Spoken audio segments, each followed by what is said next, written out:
Mi nombre es Clare Monroe. Tengo 31 años. Y la noche que mi padre me llamó fracasada. Yo ya había vendido mi compañía de software por $80 millones. Él no lo sabía porque yo había aprendido que las buenas noticias se convierten en munición en las manos equivocadas. Para él, yo era la hija que trabajaba desde un viejo portátil en la mesa de su comedor. Para la mujer a su lado, yo era un parásito con un lindo y pequeño trabajo en línea. Ese portátil contenía documentos de adquisición de una plataforma utilizada por hospitales en 3 países. Un mensajero había entregado mi invitación a la cena de cierre. Desapareció antes de que la viera. Encontré el sobreabierto debajo de cupones de supermercado, con una esquina manchada de vino tinto. Esa noche, casi le conté todo a mi padre. Casi le dije, el trato se cerró. Lo logré. Entonces su esposa se rió de que otro desconocido de Internet podría pagarme $20. Mi padre sonrió mientras bebía su café. Me tragué el anuncio por completo. Ella ya había derramado vino sobre mi portátil anterior y lo llamó un accidente. Lo había convencido de que la privacidad significaba culpabilidad. Así que cuando ella colocó una solicitud de préstamo falsificada frente a él esa noche con la copia de su firma debajo de mi nombre, él no hizo ninguna pregunta cuidadosa. Señaló la puerta, me llamó fracasada y me ordenó que me fuera. Miré al hombre en quien casi había confiado el momento de mayor orgullo de mi vida y me di cuenta de que el silencio había revelado lo que él pensaba que yo valía sin dinero.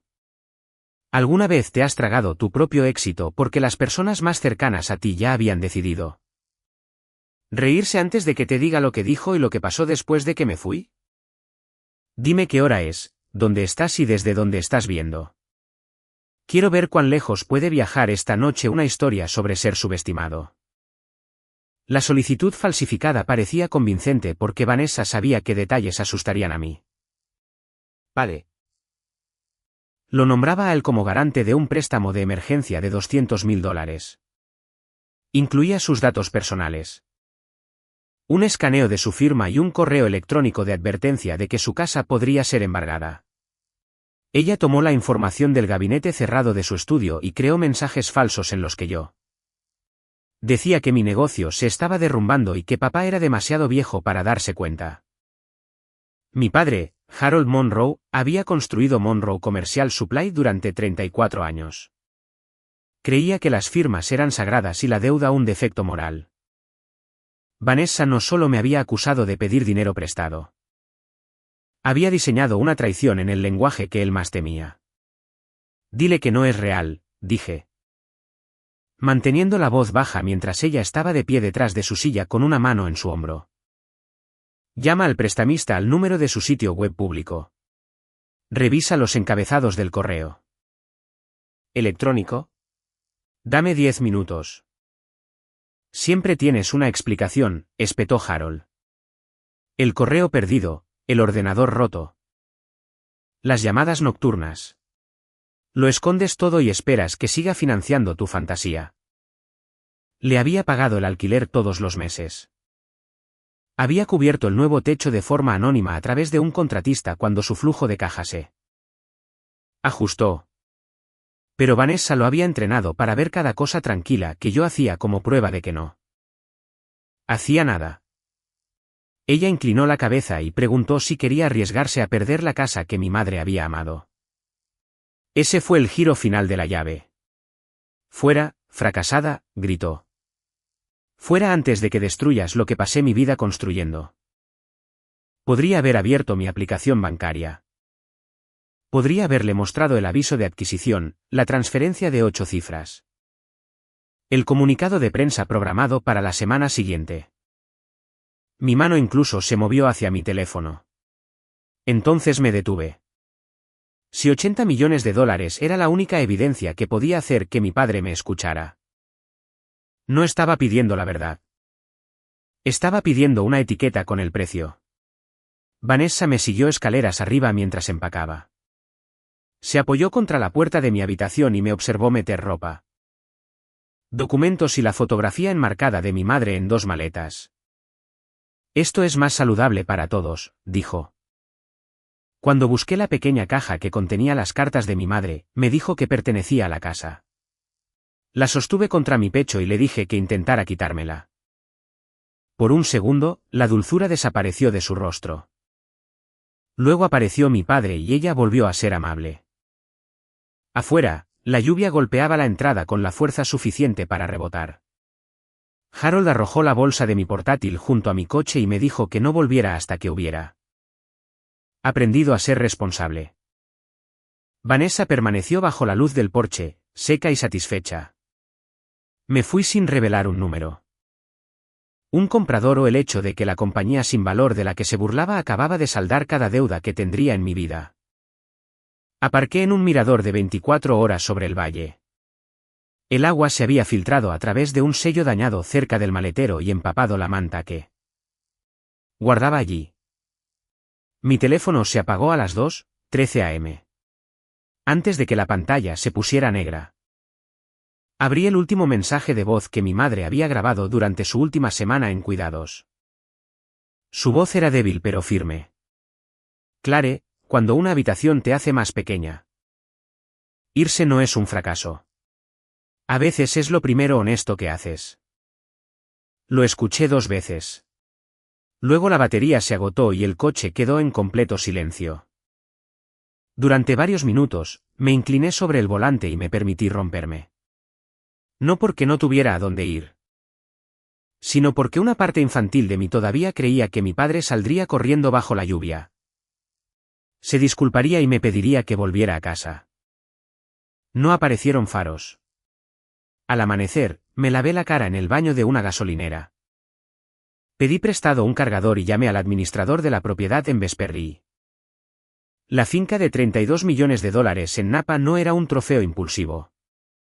6 meses antes, después de vender algunas acciones durante nuestra ronda final de financiación, la había puesto bajo contrato a través de Red Cedar Holdings, una compañía sin conexión pública conmigo. Pedí un préstamo contra mi capital restante y luego liquidé completamente el préstamo cuando se cerró la adquisición. Tenía oficinas seguras, líneas de fibra, alojamientos para el personal y una bodega abandonada que planeaba convertir en un retiro para fundadores. Nadie en mi familia sabía que existía. Señorita Monroe, dijo el gerente, la esperábamos el próximo mes. Cambie el horario, respondí. Llego hoy. Al mediodía, las puertas de hierro se abrieron. No llegué triunfante. Llegué con equipaje mojado, ojos hinchados y agua de lluvia en mi maletero. La casa no me curó cuando crucé su umbral. Simplemente me dio una puerta por la que nadie más podía ordenarme salir. Durante la primera semana, apenas usé 10 habitaciones. Trabajé desde la biblioteca. Comí sopa en la cocina con el personal y me despertaba cada vez que el viento tocaba las ventanas porque mi cuerpo todavía esperaba que alguien gritara mi nombre. La adquisición se hizo pública al 4º día. Las revistas de negocios imprimieron mi fotografía junto a las palabras salida de $80 millones. Pero había usado un apellido profesional diferente durante años, Claire Bennett. El apellido de soltera de mi madre. Mi padre nunca leía noticias de tecnología. Vanessa sí, pero buscaba dinero, no a mí. La conexión permaneció invisible. Empecé en Berlin Systems a los 24 años después de ver a un hospital perder horas coordinando el cuidado del alta a través de faxes, hojas de cálculo y mensajes de voz. Escribí el primer motor de programación en mi habitación. Cuando los clientes pagaban, papá lo llamaba trabajo freelance. Cuando contraté ingenieros, los llamó amigos de Internet. Describí nuestra oficina como un escritorio de cotrabajo porque esconderse se había vuelto más fácil que explicar. Para cuando en Berlín empleaba a 86 personas. Mi familia creía que yo respondía correos electrónicos para una tienda en línea. El secreto era en parte estratégico. Los competidores eran agresivos. Manejábamos datos de salud sensibles y no quería que Vanessa rondara mi tabla de capitalización. Pero también quería una prueba limpia. ¿Podría mi padre respetarme antes de que el éxito lo obligara a hacerlo? La noche que me expulsó me dio la respuesta. 3 semanas después de mudarme a Vesperry. Mi nuevo director de inversiones colocó un informe de una compañía en apuros sobre la mesa de la biblioteca. Monroe Commercial Supply había incumplido 2 pagos a proveedores. Su línea de crédito renovable había sido congelada después de que el banco encontrara inconsistencias en las cuentas por cobrar. Una expansión del almacén había agotado sus reservas. Y alguien con acceso a la tesorería había transferido cientos de miles de dólares a 3 entidades de consultoría sin empleados. Sin financiación puente, la compañía no podría pagar la nómina en 12 días. Leí las cifras solo bajo la lámpara de latón que a mi madre le habría encantado. Mi primera reacción fue una aguda satisfacción. Harold me había arrojado a una tormenta para proteger su negocio. Y ahora ese negocio se estaba derrumbando desde dentro de su propia casa. Podría dejar que el banco se lo llevara. Podría ver desaparecer el nombre de la compañía y no mover un dedo. Luego recordé tener 9 años en su almacén mientras me enseñaba a hacer coincidir las facturas con las órdenes de compra. Me compró chocolate caliente y dijo, los números dicen la verdad si no los intimidas. Ese padre había existido una vez.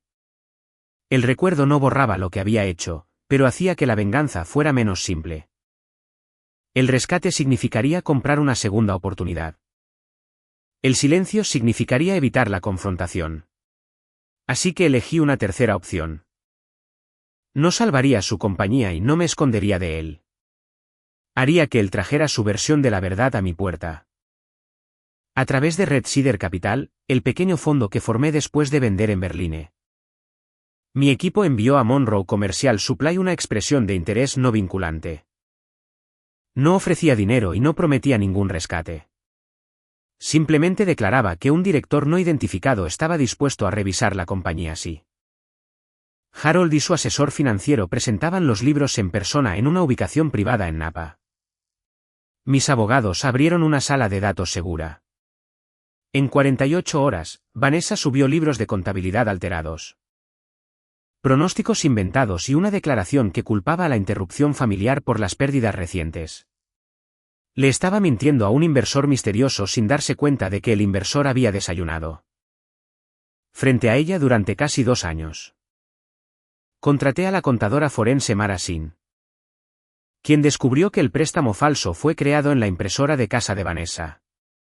El dominio del prestamista se registró 12 horas antes de que mi padre lo viera y la firma provenía de un contrato de arrendamiento de equipos en su estudio.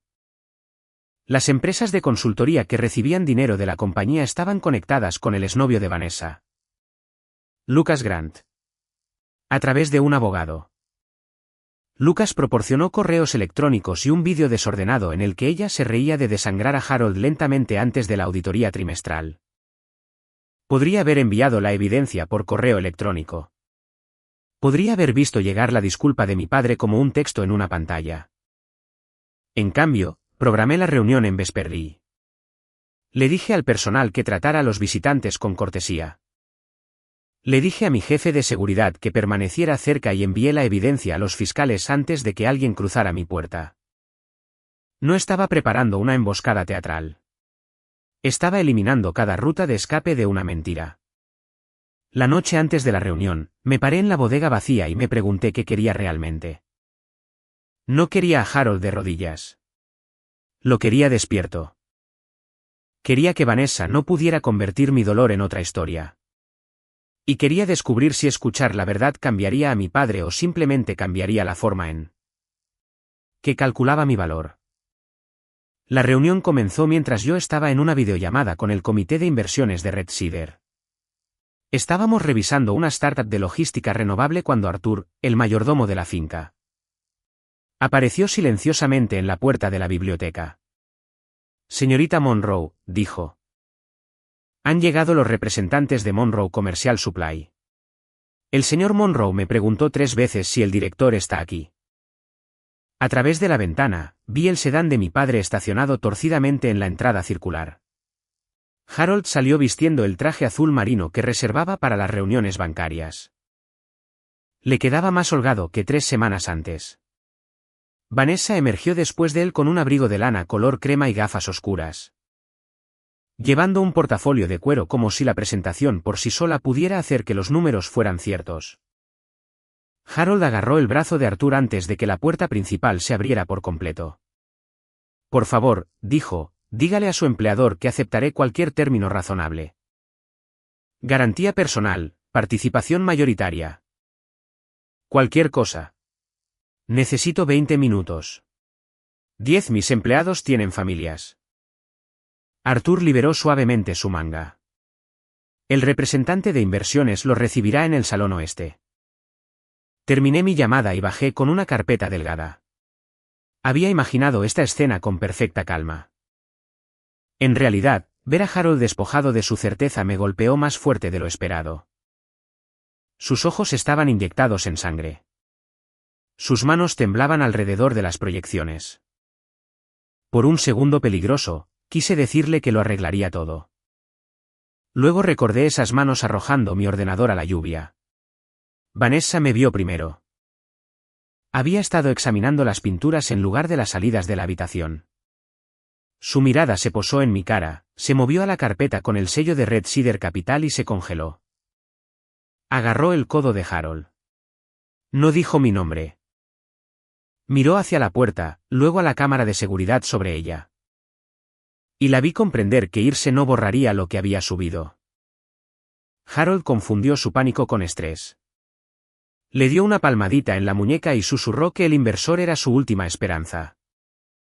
Deberíamos irnos, susurró ella. Él la apartó sin mirarme.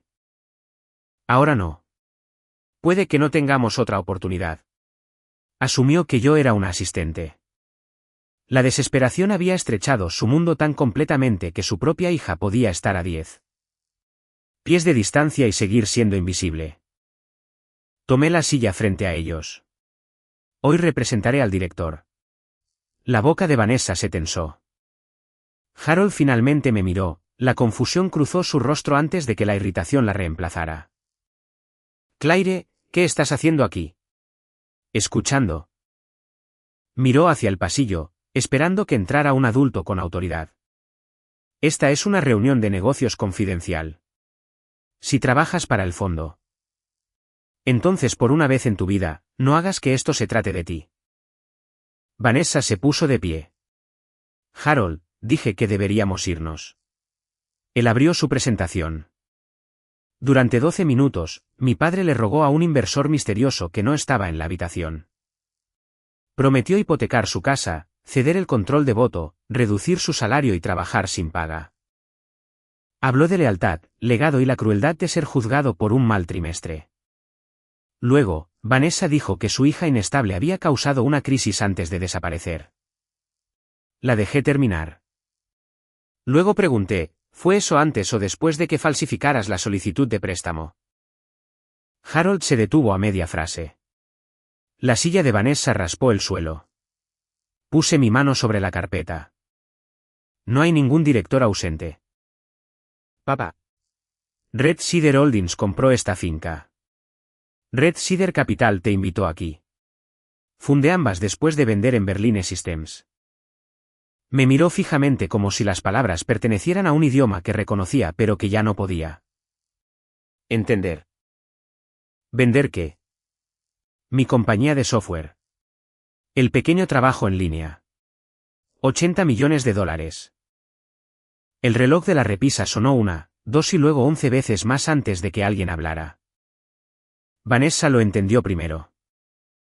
La vi recalcular la casa, el fondo y a la mujer que había empujado a la lluvia.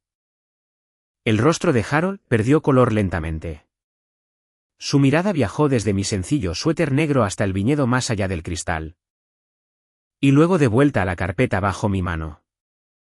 Esta casa, susurró. 32 millones de dólares. Comprada a través de mi sociedad de cartera hace 6 meses. Saldada cuando se cerró la venta. Se dejó caer en la silla. Me dejaste rogar. Luego comenzó a juntar las páginas como si el gráfico correcto pudiera revertir quién era yo. Vanessa no se movió.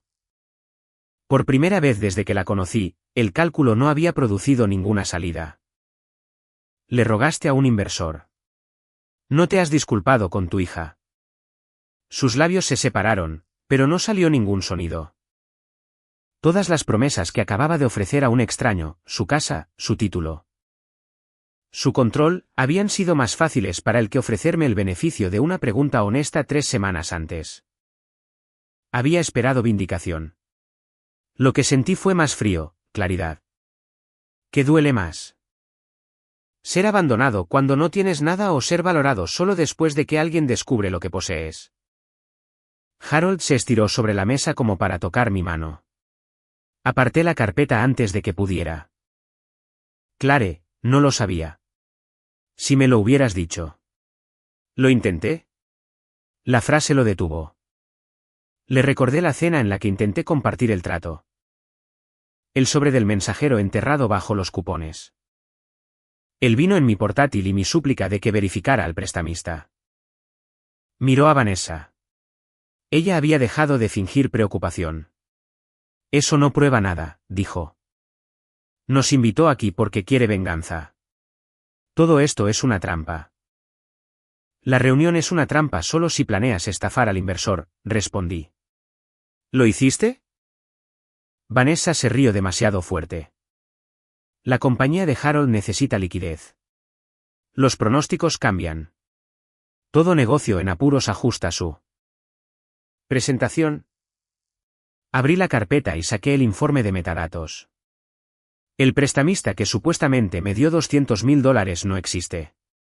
Su dominio se registró desde la red de tu casa. La solicitud se imprimió a las 6:42 p.m. desde la impresora en el estudio de papá. Copiaste su firma de un contrato de arrendamiento de equipos y usaste información personal de su gabinete cerrado. Harold leyó la primera página, luego la segunda. Su respiración se volvió irregular. ¿Tú hiciste ese documento? Hizo más que eso, dije. La televisión mostró transferencias de Monroe Commercial Supply a 3 firmas de consultoría. El mapa forense de Mara las conectó a un buzón y luego a Lucas Grant.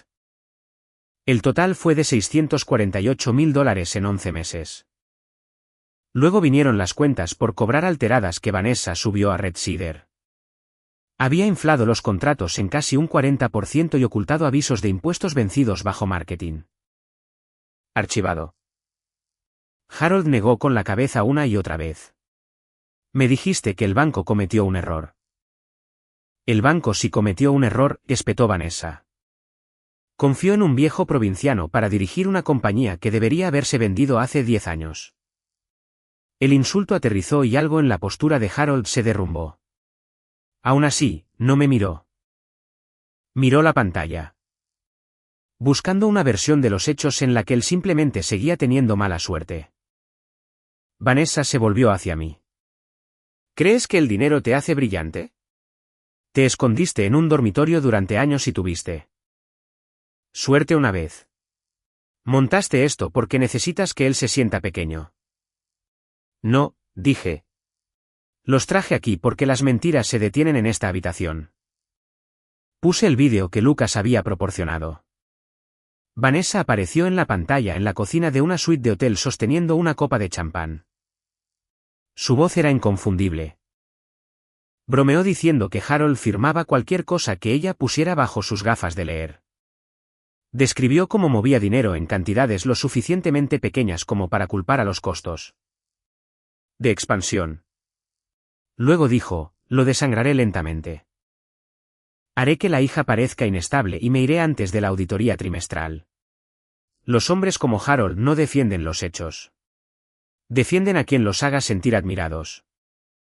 El vídeo terminó. Harold se cubrió la cara y soltó un sollozo ahogado. Por un momento, vi a un viudo solitario. Descubriendo que su soledad había sido catalogada y vendida de nuevo a él. La compasión surgió, pero no borró la responsabilidad. Vanessa se abalanzó sobre el control remoto, falló y barrió un decantador de cristal de la credenza. Arthur se interpuso entre nosotros. El vino tinto golpeó la pared pálida. Ella también te usó, le gritó Vanessa a Harold. ¿Por qué vivir en tu casa mientras ella tenía millones? Quería vernos luchar. Yo pagaba el alquiler, dije. Pagué el techo que le dijiste que estaba cubierto por un descuento de contratista. Me quedé porque después de que mamá falleció. Pensé que estar cerca de él todavía significaba ser una familia. Harold levantó la vista bruscamente. ¿El techo fuiste tú? ¿Ese es el detalle que escuchaste? Pregunté. No que me expulsaste por una evidencia que te negaste a inspeccionar.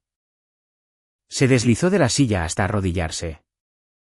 El orgullo lo abandonó tan rápidamente que pareció un dolor físico. Por favor, Claire.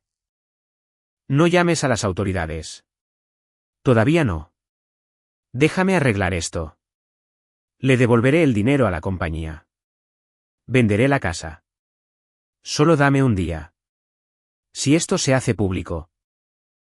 El negocio está acabado. Ahí estaba. Incluso de rodillas, seguía negociando por la compañía antes de lamentar lo que me había hecho a mí. No los llamé hoy, dije. Mis abogados presentaron la evidencia la semana pasada. 2 vehículos ya subían por la entrada. Un investigador de fraudes entró con seguridad y una orden judicial basada en las falsificaciones. Transferencias y la evidencia de Lucas. La rabia de Vanessa se convirtió en una actuación. Afirmó que yo había fabricado el vídeo, luego acusó a Harold de autorizar todo. Cuando le pidieron que mostrara las manos, agarró un adorno de latón y lo lanzó hacia mí. Mi jefe de seguridad le agarró la muñeca. El adorno golpeó la alfombra y los agentes la inmovilizaron. Vanessa gritó que la había atrapado y que había comprado a la ley. Su máscara pulida había desaparecido. Lo que quedaba era frenético, acorralado y ordinario. Mientras la escoltaban hacia la puerta principal, se giró. Te volverás exactamente como yo, gritó. Ya lo usaste. No, dije. Le dije la verdad antes de tomar una decisión. Esa es la diferencia entre nosotros. La puerta se cerró. Harold permaneció en el suelo llorando. Se golpeó la frente una vez y se llamó a sí mismo tonto. Lo detuve antes de que el gesto se convirtiera en otra forma de evitar hablar claramente. No te castigues por mí, dije. Respóndeme. ¿Por qué le creíste a ella? Se secó la cara con ambas manos. Porque hizo que mi miedo sonara razonable. Porque tú eras reservada y ella siempre estaba allí. Porque creer que eras imprudente significaba que todavía podía creer que tenía el control. Me llamaste fracasada antes de saber si había fracasado. Me echaste antes de comprobar si había mentido. Elegiste la historia que te hacía sentir poderoso. Inclinó la cabeza. Sí. Esa única palabra importó más que sus lágrimas. Fue la primera respuesta que dio sin esconderse detrás de Vanessa, el dolor o el negocio. Pero la verdad no era lo mismo que la reparación. Harold miró hacia el pronóstico de tesorería de la compañía. ¿Invertirá Red Cedar? Cerré la carpeta. No. Se estremeció más con esa respuesta que con el arresto. Le expliqué que incluso sin el robo de Vanessa, Monroe Commercial Supply se había expandido imprudentemente. Ocultado pasivos vencidos y dependía de clientes que ya estaba perdiendo. Este no era un negocio sólido herido por un criminal. La inversión solo pospondría las consecuencias de años de decisiones que él había firmado. Entonces todo está perdido, susurró. No todo, dije. Estás vivo. Puedes decirles la verdad a tus empleados. Puedes cooperar con la investigación. Puedes dejar de pedirle a tu hija que compre tu perdón. No le pedí que se fuera bajo la lluvia. Arthur trajo agua. Llamé a un conductor. Y le di el número de un abogado de reestructuración independiente. La misericordia, aprendí, no requería rescate. A veces significaba negarse a financiar la mentira de que las consecuencias aún podían evitarse. Monroe Commercial Supply se declaró en quiebra 9 días después. El banco rechazó la propuesta de reestructuración de Harold.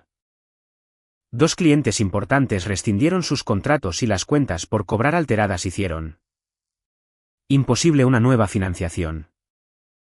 Vendió la casa familiar para cubrir la deuda garantizada y los honorarios legales. El almacén, el equipo y el nombre de la empresa fueron a subasta. 34 años de trabajo desaparecieron del edificio en menos de 3 meses. No le compré la compañía. No le di un puesto ejecutivo en Red Cedar y no dejé que se mudara a una de las cabañas de invitados en Vesperry. Lo que ofrecí fue deliberadamente limitado. 3 meses de alquiler pagados directamente al propietario de un modesto estudio y 6 meses de primas de seguro de salud pagadas a la aseguradora. No recibiría dinero en efectivo. Antes de que pagara $1, tuvo que firmar 3 condiciones. No tendría contacto con Vanessa excepto a través de abogados e investigadores. Comenzaría terapia y asistiría constantemente. Y nunca vendría a mi finca sin una invitación. Harold leyó el acuerdo 2 veces. «Necesitas esto por escrito». Necesitaba que me creyeras sin documentos, dije. Tú me enseñaste por qué los límites lo requieren. Firmó. Su estudio en Fairfield era más pequeño que la cocina donde Vanessa se burlaba de mi trabajo. Vendió su sedán. Conservó una caja de fotografías y aceptó un trabajo de contabilidad 3 mañanas a la semana. Por primera vez, ningún título precedía a su nombre. Tenía que responder por el trabajo que tenía delante, no por la propiedad. Mi hermano mayor, Ethan. Había pasado años estando de acuerdo con quien le ofreciera la mayor ventaja. Vanessa le había prometido un puesto de vicepresidente una vez que Harold se jubilara. Así que cuando le advertí que ella estaba manipulando a papá, me dijo que estaba celosa y era dramática. Después de su arresto, envió 11 mensajes en 2 días. Los primeros 10 explicaban su comportamiento. El 11º simplemente decía, elegí el acceso por encima de ti. Lo siento. Voló a Napa sin preguntar y apareció en la puerta de la finca con flores y la fotografía de la infancia que había sacado de la vieja casa antes de que se vendiera. Lo observé en el monitor de seguridad, pero no abrí la puerta. Arthur le entregó una nota. Una disculpa puede ser sincera y aún así llegar antes de que yo esté lista. Vete a casa. Me pondré en contacto contigo si eso cambia. Ethan dejó las flores. Las doné a un hospicio y me quedé con la fotografía solo después de que me la enviara por correo más tarde sin ninguna solicitud adjunta. Vanessa luchó contra los cargos durante 5 meses. Luego se declaró culpable después de que Lucas autenticara los mensajes y un examinador forense recuperara instrucciones de transferencia eliminadas de su portátil. Recibió 30 meses tras las rejas y restitución. Además de una prohibición permanente de trabajar como asesora financiera con licencia. Los investigadores la conectaron con 2 quejas anteriores de viudos que se habían sentido demasiado avergonzados para testificar. Una vez que vieron que el caso avanzaba, ambos hombres declararon. Su castigo no fue una desaparición dramática. Fue un registro público que ya no podía encantar para silenciarlo. No asistí a la sentencia ni hice de Vanessa el centro de mi nueva vida. En cambio, mi fondo pagó la colocación profesional y cursos de certificación para los antiguos empleados de Monroe. Por separado de Harold. Ellos no habían falsificado pruebas, ignorado advertencias ni desechado a nadie. No merecían convertirse en daño colateral. Harold comenzó a escribir cartas desde la terapia. Recibía una cada mes. En las primeras cartas, se disculpaba por haber sido engañado. Las devolví sin abrir. En la cuarta, se disculpó por engañarse a sí mismo. Escribió que Vanessa no había creado su desprecio por el trabajo no convencional. Solo había armado lo que ya estaba allí. Admitió que llamarme fracasada lo había protegido de enfrentar la posibilidad de que su hija hubiera construido una vida que él no entendía. Esa la leí 2 veces, luego la guardé en un cajón. Todavía no respondí. Los límites lo frustraban porque no le daban nada inmediato que realizar. No podía hacer una gran disculpa, recibir el perdón y sentirse restaurado. Tenía que vivir de manera diferente sin saber si alguna vez lo recompensaría. Esa incertidumbre era parte de la consecuencia. No fui cruel con él, pero dejé de gestionar su incomodidad. Había pasado años midiéndome por lo que podía ver. Ahora tenía que mejorar donde yo quizás nunca estaría mirando. Un año después de la noche en que Harold me echó, la lluvia regresó a Napa. Golpeaba contra las ventanas de la biblioteca mientras me preparaba para una reunión con 6 mujeres que estaban construyendo compañías en sanidad, logística y tecnología agrícola. A las 7:18 de esa mañana, un largo mensaje de mi padre apareció en mi teléfono. No pedía visitarme. No mencionaba mi dinero ni la finca. Escribió que finalmente entendía por qué me había quedado en silencio en la mesa del comedor. Cada vez que intentaba compartir algo desconocido. Él lo había traducido en algo lo suficientemente pequeño como para que él lo juzgara. Dijo que la peor frase que pronunció no fue fuera. Fue fracasada porque había decidido mi valía antes de conocer mi trabajo. Terminó con, te quiero. Lo siento. Seguiré cambiando aunque la puerta nunca se abra. Leí el mensaje una vez, luego lo moví a una carpeta etiquetada como archivo. Sin respuesta. Durante meses, había creído que la victoria sería verlo reconocer mi éxito. No lo fue. La victoria fue ya no necesitar su reconocimiento. La finca era evidencia de riqueza. La incubadora era evidencia de elección. Solo una me decía en quién me había convertido. Y esa distinción lo cambió todo. Eso no fue venganza. Fue honestidad.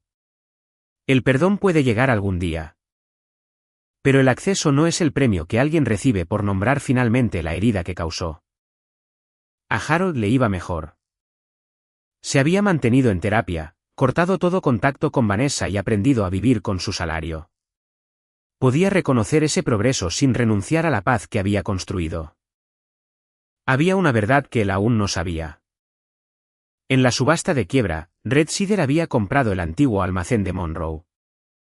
No el nombre de la compañía, no su oficina y no su título. Convertimos el edificio en una incubadora para antiguos empleados y fundadores primerizos. La primera empresa aceptada allí fue creada por su antigua gerente de logística. Una mujer cuyas advertencias sobre las facturas falsas de Vanessa habían sido ignoradas. Recibió capital social, capital y la autoridad que Harold nunca le había dado. No había salvado el imperio de mi padre. Había salvado a las personas que su orgullo colocó por debajo de él. Cuando comenzó la reunión, salí de la biblioteca y crucé el viñedo hacia la bodega restaurada. 6 fundadoras esperaban alrededor de una mesa construida con madera recuperada del almacén. Nadie allí me conocía como una fracasada. Y nadie necesitaba conocerme como un éxito de $80 millones. Sabían si escuchaba. Si mis términos eran justos y si mi palabra se mantenía cuando la de ellos era inconveniente. Mi padre una vez creyó que una puerta cerrada era el castigo más duro que podía darme. Estaba equivocado. La consecuencia más dura fue descubrir que podía construir una vida significativa al otro lado. Y que el amor sin confianza no le daba derecho a entrar en ella. Si la persona que una vez te llamó fracasada volviera rogando a tu puerta, ¿la abrirías o la dejarías afuera para siempre? ¿Y qué haría que tu elección fuera la correcta? Gracias por estar aquí con nosotros a través de esta historia. Todos los eventos y resultados son ficticios y creados solo para entretenimiento y reflexión. Dramática. Esperamos que te recuerde que a veces la lección no es sobre quién te traicionó, sino sobre cuánto tiempo ignoras tu propia incomodidad. El próximo capítulo puede comenzar confiando en ti mismo.